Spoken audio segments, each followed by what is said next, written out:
بابر اعظم کے خلاف جس عورت نے گھٹیا ترین ایلیگیشنز اور الزامات لگائے تھے، ان کے خلاف ویرات کوہلی اور مہندر سنگھ دھونی میدان میں آ چکے ہیں اور بابر اعظم کے حوالے سے انہوں نے اپنا موقف جاری کیا ہے کہ آیا بابر اعظم قصوروار ہے یا نہیں، کیا سچ میں بابر اعظم ایسا کام کر سکتے ہیں یا نہیں۔ دھونی اور ویرات کوہلی نے اپنے رائے دے دی ہے بابر اعظم کے حوالے سے۔ دوستو، دھونی اور ویرات کوہلی نے کیا کہا، اس سے پہلے ہم آپ کو یہ سٹوری سمجھاتے ہیں کہ اصل میں ہوا کیا تھا۔ دوستو، 28 تاریخ کو ایک پریس کانفرنس ہوئی پاکستان میں، جس میں ایک نامعلوم عورت بابر اعظم پر الزام لگاتی رہی کہ بابر اعظم نے میری عزت لوٹی ہے اور بابر اعظم نے مجھے دھوکہ دیا ہے۔ تاہم بابر اعظم نے اس بارے میں کچھ نہیں کہا ابھی تک۔ میڈیا نے خوب کوریج دی اپنی TRP اور ریٹس بنانے کے لیے۔ اب نہ تو اس عورت کے پاس کوئی ثبوت اور نہ کچھ ہے بابر اعظم کو پروف کرنے کے لیے کہ بابر اعظم نے ان کے ساتھ ایسی غلط کام کیے۔ دوستو، بابر اعظم اس وقت صرف اور صرف 12 سال کے تھے جب یہ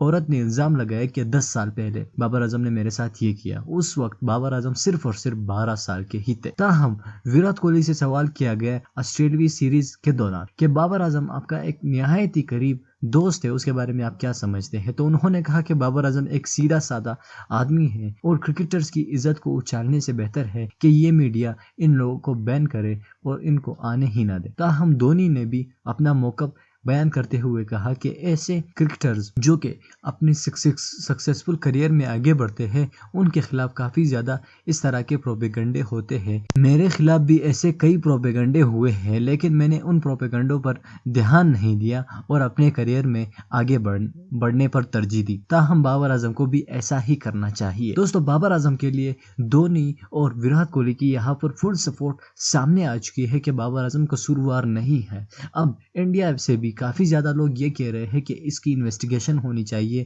ان کا صرف یہی مطلب ہے کہ بابر اعظم کو کرکٹ سے دور رکھا جا سکے۔ تاہم بابر اعظم کے لیے اگر آپ سمجھتے ہیں کہ بابر اعظم قصوروار نہیں ہے تو اس ویڈیو کو لازمی لائک کیجیے اور کومنٹ میں ہمیں لازمی بتا دیجیے گا۔ چینل کو سبسکرائب کیجیے گا اور ساتھ ہی اس بیل آئیکن پر بھی کلک کیجیے۔ اللہ حافظ۔